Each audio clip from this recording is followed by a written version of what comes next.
प्रधानमंत्री नरेंद्र मोदी ने न्यूयॉर्क में यूक्रेन के राष्ट्रपति जेलेंस्की के साथ द्विपक्षीय बैठक की और एक महीने में दोनों नेताओं के बीच ये दूसरी मुलाकात है। इस मुलाकात के बाद विदेश सचिव विक्रम मिस्त्री ने बताया कि राष्ट्रपति जेलेंस्की के साथ बैठक में पीएम मोदी ने कहा कि उन्होंने हमेशा शांति के रास्ते पर आगे बढ़ने की बात की है। अगर शांति नहीं होगी तो विकास भी नहीं हो सकेगा। युद्ध खत्म होगा या नहीं ये तो वक्त बताएगा, लेकिन सबकी कोशिशें किसी न किसी तरह से युद्ध का अंत ढूंढने पर ही केंद्रित है। बातचीत के दौरान प्रधानमंत्री मोदी ने जेलेंस्की को बताया कि उनकी इस मुद्दे पर उनकी अलग अलग देशों के नेताओं से बात हुई है। सभी की राय यही है कि हमें किसी भी तरह युद्ध में सीज फायर का रास्ता निकालना होगा और इस संबंध में हमारे प्रयास भी जारी हैं। जेलेंस्की के अलावा न्यूयॉर्क में प्रधानमंत्री मोदी ने नेपाल, कुवैत, वियतनाम और फिलिस्तीन के प्रमुखों के साथ द्विपक्षीय वार्ता की है।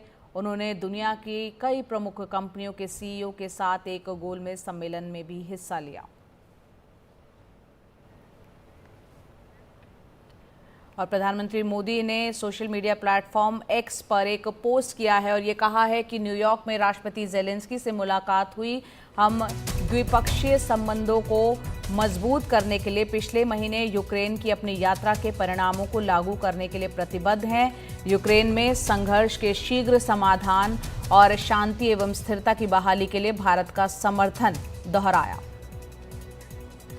और वहीं दूसरी तरफ भारत के प्रधानमंत्री नरेंद्र मोदी के साथ इस साल ये तीसरी द्विपक्षीय मुलाकात है और हम सक्रिय रूप से अपने संबंधों को विकसित कर रहे हैं। यहाँ पर जेलेंस्की ने जो ट्वीट किया है यूक्रेन के राष्ट्रपति, वो हम आपको दिखा रहे हैं। इसमें लिखा है कि हम सक्रिय रूप से अपने संबंधों को विकसित कर रहे हैं और विभिन्न क्षेत्रों में सहयोग को मजबूत करने के लिए मिलकर काम कर रहे हैं। हमारी बातचीत का मुख्य फोकस अंतर्राष्ट्रीय मंचों, विशेषकर संयुक्त राष्ट्र और G20 में हमारी बातचीत को बढ़ाने के साथ साथ शांति फॉर्मूला लागू करने और दूसरे शांति शिखर सम्मेलन की तैयारी पर था। मैं इनके द्वारा हमारी संप्रभुता और क्षेत्रीय अखंडता को स्पष्ट समर्थन देने के लिए आभारी हूं। और ये मुलाकात जो हुई है प्रधानमंत्री मोदी और राष्ट्रपति जेलेंस्की के बीच, इस पर विस्तार से जानकारी दे रहे हैं हमारे वरिष्ठ सहयोगी विष्णु सोम। प्रधानमंत्री नरेंद्र मोदी का यूएस का दौरा अब खत्म हो चुका है। यहाँ अंतिम कुछ घंटों में उनके दौरे के अंतिम कुछ घंटों में यूक्रेनी राष्ट्रपति वोलोडिमिर जेलेंस्की के साथ एक बायलैटरल मीटिंग हुआ है यहाँ न्यूयॉर्क में। ये उनका दूसरा मुलाकात है एक महीना के अंदर और ये तीसरा मुलाकात है 3 महीनों में प्रधानमंत्री नरेंद्र मोदी और यूक्रेनी राष्ट्रपति वोलोडिमिर जेलेंस्की के। आपको याद होगा कि कीव में एक महीना पहले जब प्रधानमंत्री नरेंद्र मोदी वहाँ गए थे, यूक्रेन का काफ़ी कंसर्न्स थे। इंडिया का continued import of Russian oil के बारे में वोलोडिमिर जेलेंस्की ने शायद कहा भी था कि India must change it's attitude और इंडिया शायद रशिया का वॉर एफर्ट को बेनिफिट कर रहे थे बाय इंपोर्टिंग रशियन ऑयल। पर हमें जो आज पता चला है कि यूक्रेन ने इस बायलैटरल मीटिंग की मांग की। यूक्रेन ने रिक्वेस्ट किया था इस बायलैटरल मीटिंग का इंडिया और यूक्रेन के बीच में।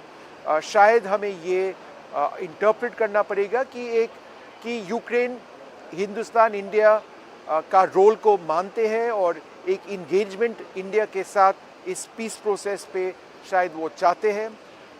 इस वक्त शायद कोई सलूशन नहीं है और विदेश सचिव विक्रम मिस्री ने ये भी कहा है कि जब एक सलूशन आता है तो सबको ये पता चलेगा। पर फिलहाल जो है एक प्रोसेस है, एक इंगेजमेंट है और अल्टीमेटली सलूशन क्या है इस वक्त किसी को पता नहीं है।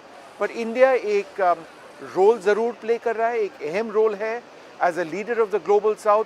और प्रधानमंत्री नरेंद्र मोदी खुद इस जंग के बारे में काफ़ी कंसर्न रह चुके हैं क्योंकि it is taking a toll not just in Ukraine and in Russia, but इसका एक असर हो रहा है ऑल अक्रॉस द वर्ल्ड और ग्लोबल साउथ में भी। तो एक इम्पॉर्टेंट मीटिंग यूक्रेनियन राष्ट्रपति वोलोडिमिर जेलेंस्की और प्रधानमंत्री नरेंद्र मोदी के बीच में।